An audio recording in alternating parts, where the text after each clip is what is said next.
Hi, Laura. Welcome to the show. It's good to be here. Thanks for having me, Lauren. Okay, let's start by having you say who you are, what you do, and then a fun fact, which I actually just got asked this on a panel thing I was doing, which is a TV show or movie that you recently have watched and would recommend. Thanks. Okay, well, I'm Laura Fravel, and I am a communications expert who basically helps coach and train people on what to say and how to say it better. So I do a lot of storytelling, professional narratives, building your brand, as well as how do you speak in front of a team to motivate them, or how do you speak on a stage or on a panel and really get people to listen and engage with you. So, and And what TV, about, yeah, your fun fact? I don't watch tons of TV, so I might be a little behind, but I've been binge watching The Morning Show with Oh, Jennifer yeah. Aniston and Reese Witherspoon. Yes. I think it came Excellent out in the choice. fall, but it's, I it's a good one. Regardless if you haven't watched it, highly recommend. It's on Apple, everybody. it, Well, it is kind of funny that the fun fact I asked was about to a speaker was about TV. I should have asked something that was more in line with speaking. Like, who are well, your favorite public speakers? But you I know, come from the world of TV, so the morning show is all kind of like the behind the scenes. It's kind of cool in the sense that it shows behind the scenes of, I think, a modern workplace and all the things we don't talk about, which is kind of fascinating. And I also just an extra layer come from the world of TV, so it was particularly interesting for me.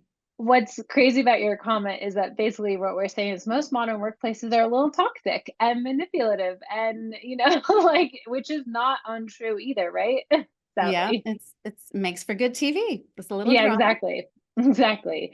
All right. So today we're talking about storytelling, and I was kind of saying that one of the reasons why I wanted to have you on the show is because I think we hear about storytelling all the time. It's like this skill that you need for success, but I'm like, we need more meat to the bones because storytelling feels like a great word, but what does it tangibly mean, and how can we actually, you know, apply it to our careers and use it in the workplace. So we'll get into all that, but let's start with, from your point of view, what does storytelling mean, and why is it so important? Why do we always see this in like roundups of successful people and things like that?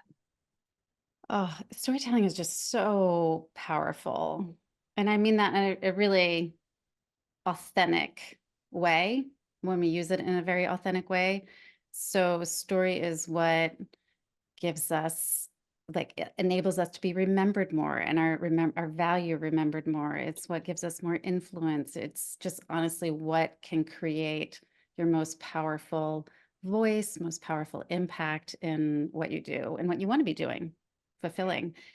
It's yeah, it's in our like stories are in our human DNA. We can go back to humans living in caves, and there's cave dwellings, all the way to current neuroscience, which shows how the brain reacts to stories. It lights up in all of these ways that don't when we just hear facts and information, which releases oxytocin, which develops trust. Um, Yes, it's I can geek out on the science even just behind how powerful stories are. I would love to hear some of the science because I was thinking like what's the opposite of storytelling? You kind of said like a bunch of facts or data, or like I think about it in the content world, like a listicle is different than someone who tells the story of how they learned this tool. But yeah, like what does the science say about storytelling and why it works so well? Oh my gosh. Well, there's a lot that's come out just in the past 10 years, even about kind of like I was saying, when we hear facts and information, there's a very distinct part of the brain that lights up. I think it's like two parts of the brain. When we hear stories, because it engages our visual as well as audio, as well as logical thinking, as well as emotional, it's like almost our whole brain lights up. And I think the biggest part is what I just mentioned. Our body then releases oxytocin, which is that kind of connection bonding hormone. So there's even been studies when people are presenting or speaking, they've monitored the brains of the audience, and the brains of the audience start to mimic that of the speaker. So Interesting. this connection happens, and we make decisions as humans through our emotional part of our brain, not the logical part of our brain. I will also say when I've done speaking gigs, when I am using a story to kind of, of the kind of outline the format of my talk, it's easier than it is trying to like memorize data. And so maybe there's a part of that that also comes out way more calm and collected. And but I absolutely understand what you mean about the emotional component. I remember I listened to Stacey Abrams do a talk. This was actually in like must have been 2019. It was like right before the pandemic, and like I still remember this talk because she told such good stories along with it. And the reason why I bring that up is because I was just at a conference where I was thinking, oh, the last time I was at this conference, like I listened to Stacey Abrams. And so again, just like thinking about the fact that that still sticks with me like almost 5 years later is wild. Okay, We, they, actually. Mhm. we remember things 22 times more when it's wrapped in a story than just like facts and information alone. Oh, It's insane. I believe that 100%. Which is actually why this is a good topic for people who are in the workplace because you probably want people to remember what you're saying. But before we get into again the kind of the details, what makes someone's story good, or what makes someone or something a good story? Well, there's just the structure we've all heard, the beginning, middle, and end. There's kind of the situation or a challenge and the climax and a takeaway. So I think there always kind of has to be that arc. But I think, when we're talking about our personal stories and narrative, professional narratives, it has to have an emotional component. And I don't mean you have to divulge, your deepest, darkest secrets or You have to challenges start you don't want crying. to. No, I think it's more just about this tension um, that's been overcome or that you faced. Um, I think also you need to bring out authenticity and your personality. I think in the somehow, if we're sitting with a group of friends, that's all we do is tell stories. That's it. And we're very much ourselves, but somehow when we walk in the work professional door, we kind of put on this facade that we have to be perfect, credible, authoritative sometimes, and we lose the human part of us.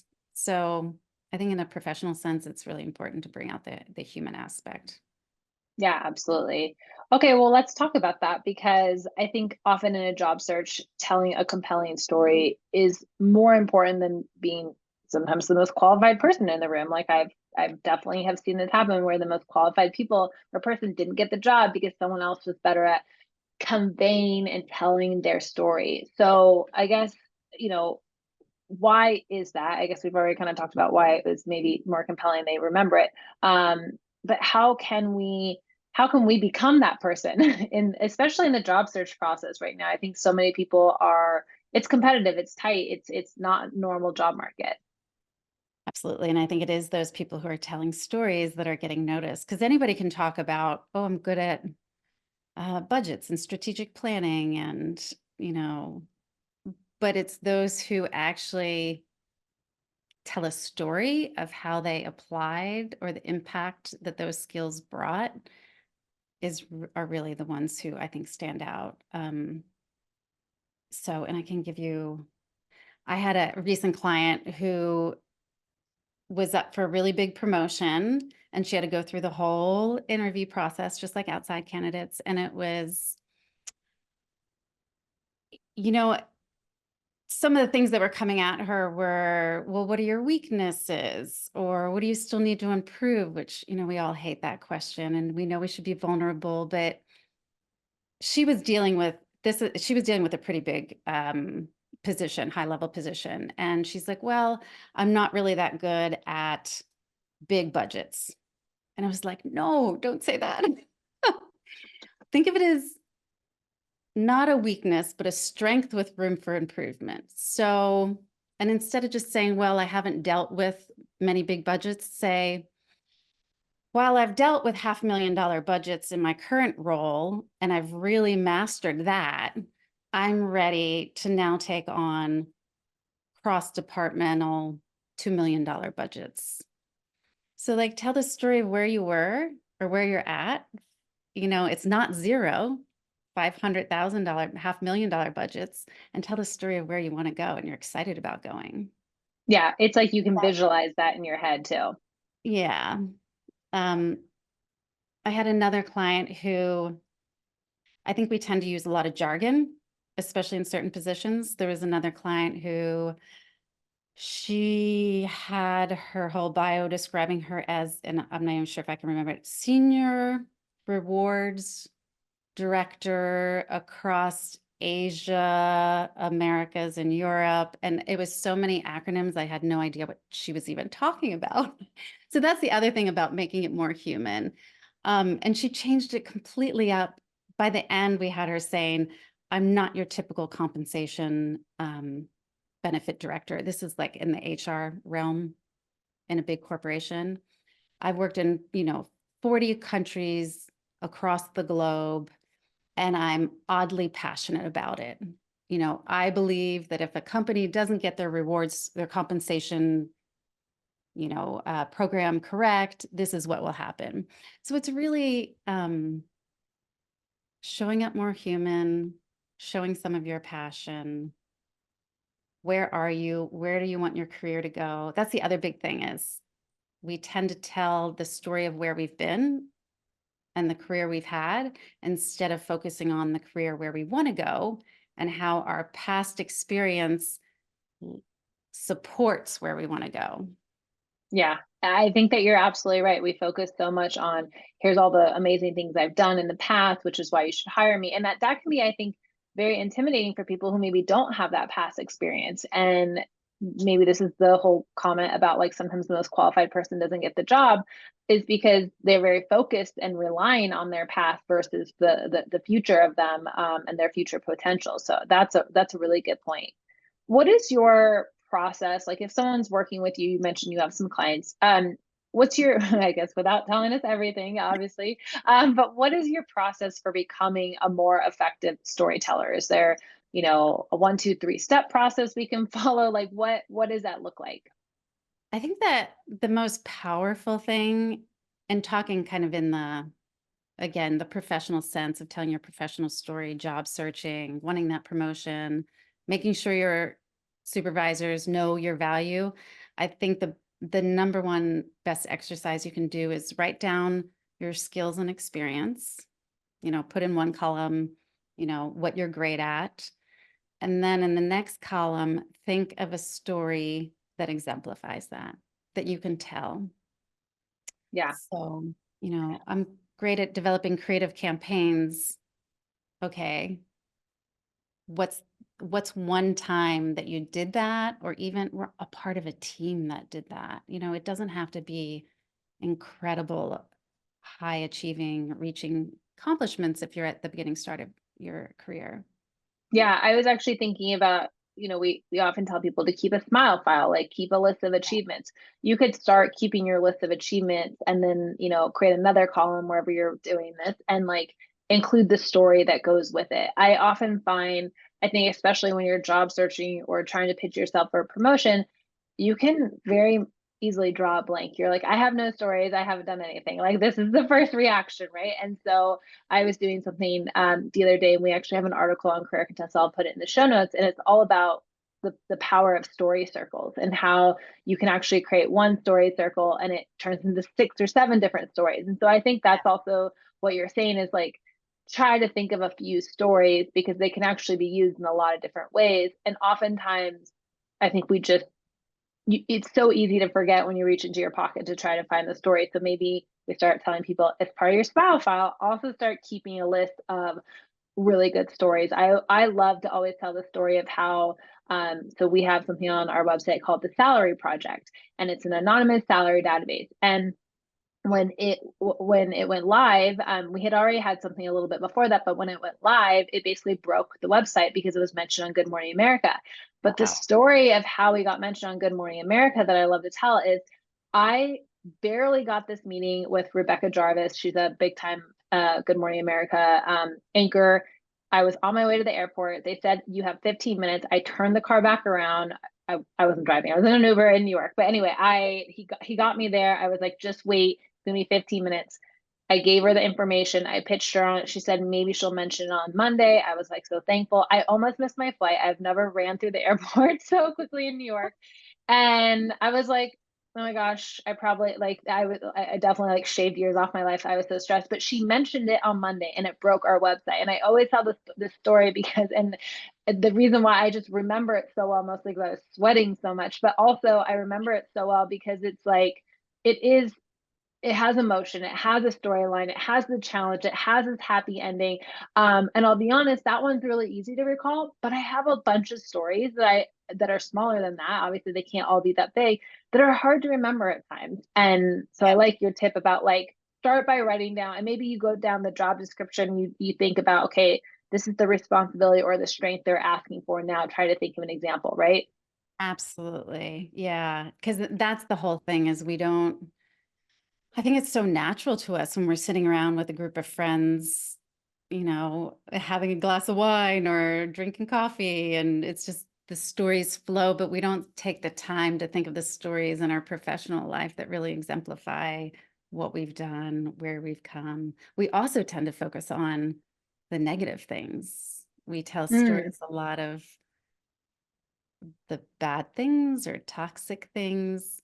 So we don't spend enough time thinking about those positive stories. yeah. And those are the ones we want to, quote unquote, brag about and share. Yeah, I was actually just thinking again as it relates to sort of people job searching. What if you have been laid off? And maybe like I just saw someone on LinkedIn who said they've been laid off twice in 1 year, which is like incredibly heartbreaking. And we are in the weirdest, worst job market. But what advice would you give to a person who's been laid off twice in 1 year about the story they're telling about their career right now? Let's see. So normally the advice I give if someone's been laid off, this is a little different though, but normally if they've been laid off, especially if they've been in a position for, over a year or 2 years, 3 years more, is, myself, I love again, there's a little bit of story. I so enjoyed my job. I thrived in it, loved my colleagues, or, whatever the situation, focus on that positive part. I've both I and my company recognize that I've outgrown it. And there wasn't room for me to, with the reorg or budget cuts, or you don't even have to say that. It's just the budget or opportunity wasn't there for me to grow further. And I'm super excited to now meet that next challenge and position in a new position. Um, Someone who's been laid off twice in 1 year, I guess it depends on the circumstances of the second layoff. Um, and what industry. I mean, nowadays being laid off isn't nearly as Yeah. stigmatized as it used to be. Our workplace is in such turmoil. Um, you know, there's some opportunities. Sometimes you just leave out that last position if it was a really short one. Yeah. If it that's the other thing is people feel like they need to tell everything they've done, all the experience they've done, all the positions they've had, and really it's kind of like a TV show. Like if it doesn't meet that storyline that goes through, so you can have all these side stories and cool information, but if it's not supporting your main through line of where you want to go, then why tell it? Yeah, I've said this advice on the podcast before, but I love the advice that Dave Fano, he's a founder of Teal, says, which is show the 10% of you that's 100% relevant to that person, Yes. whether it's your resume or in a job interview. And also using your analogy of like a TV, like there are seasons in a TV show, and it's like forget seasons 1 through 3. You're in season 4 now. Like focus on season 4. Like I like that we're using all these visual cues and maybe a way for us to think about it. Like the main characters change and like your role has changed, but now you're in season 4 of your life and your career. And what is that going to look like? And what's that storyline? Which is super applicable. I know you also work with people who are pivoting in their Yeah. career. And it's okay, don't tell the story of where you've been, tell the story of where you want to go and the experience and expertise you have that supports that new direction. Yeah, absolutely. I think the trying to figure out your next career move is so challenging for people because also Oh, this is a good topic. Let's talk about the stories you tell yourself, right? So there's a Oh, lot of stories that we tell ourselves that are probably not totally true, but how does that impact us? And if there's some science behind, what you're telling yourself. yeah. I give a whole talk all about the stories we tell ourselves, which, some of them are even inherited from when we're a kid and society and gender and the workplace of how we're supposedly supposed to show up. Um, so yeah, really looking at what story am I telling myself of what I'm capable of, what experience I have. Does it actually align with where I want to go? And if it's not serving me, well, let's start writing a new story to tell Yeah. yourself. And then Yeah. hence tell the world. Because the stories you're telling yourself are the stories you are telling the world. Whether you whether Yeah, you because it's like your brain doesn't know the difference between a real story that happened or the story you're telling yourself, right? So right. you might as well, trick your brain into believing the future or wherever you're trying to get to. Exactly. Yeah, I heard that on someone's podcast. They were like, the stories you tell yourself are so important because your brain doesn't know the difference. So if you're telling your brain, I'm a failure, or repeating the story of like, I'm not good enough, I'm a failure, your brain starts to believe that as being true, even if one, that's not true, versus telling Right. yourself, like, that didn't go as planned, but I'm still an amazing public speaker. That wasn't my best talk, but I'm still great. People are still going to hire me. People still want to work with me or whatever it is, right? Exactly. And the other Yeah. big thing is a lot of people, they know where they want to go. Like I had a client who wants to work for the 2024, yeah, Yeah. Olympics in Hmm. Paris.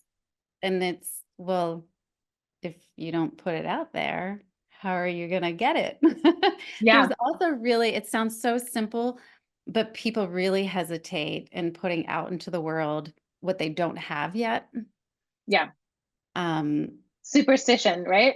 yeah, but if you don't put it out there, if you don't elevate your voice, I think especially in our world nowadays where, you know, we consume, I think it's something like 10 times more information than just 10 years ago.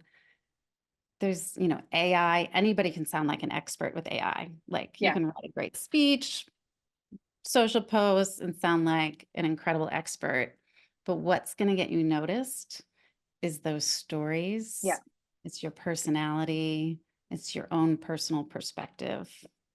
Yeah, we didn't even talk about the AI part, but you're totally right. The one thing that AI doesn't have on all of us is the human aspect of storytelling. Okay, Laura, as we wrap up, I'm just so curious, what are maybe your top pet peeves with public speaking? Is it using your hands too much? Is it saying, like, what are some of your biggest pet peeves so all of us can keep this in mind next time we're doing presentations? Well, the few things people come to me most with is yes, filler words, uhs. Feel like they talk too fast or babble. And the number one tip, which I know we've heard before, is the power of the pause. But I don't think people realize how much it solves, is I think my fascination. So the ums and uhs, if you start to bring awareness to them and just pause instead, it's huge. It eliminates those. And there's certain techniques and tricks you can do to practice that. And then talking too fast, again, it's if you pause. So I can be talking too fast isn't a bad thing. I can talk super fast because I'm super excited. But if I pause, it gives the reader a chance to like catch up. It gives emphasis. It gives an air of confidence that you're okay sitting with a moment. So that is probably the number one biggest um, thing one can practice to really show up more confident in speaking. Yeah, I learned that with salary negotiations. I learned very early on to make my ask and then be quiet, pause, because I would just start talking because I was so nervous. I like wanted to fill all the space. And so now I'm like, okay, one of the biggest power moves you can do is pause. Just pause and like give them some space. So well, I have really enjoyed this conversation. Laura, where can people find you, follow you, learn more about what you do? My website, laurafravel.com, but I hang out on LinkedIn a lot. So love. Same. All right. Well, we'll put a link to both your LinkedIn and your website in the show notes. Thank you so much for joining us. Thanks, Lauren.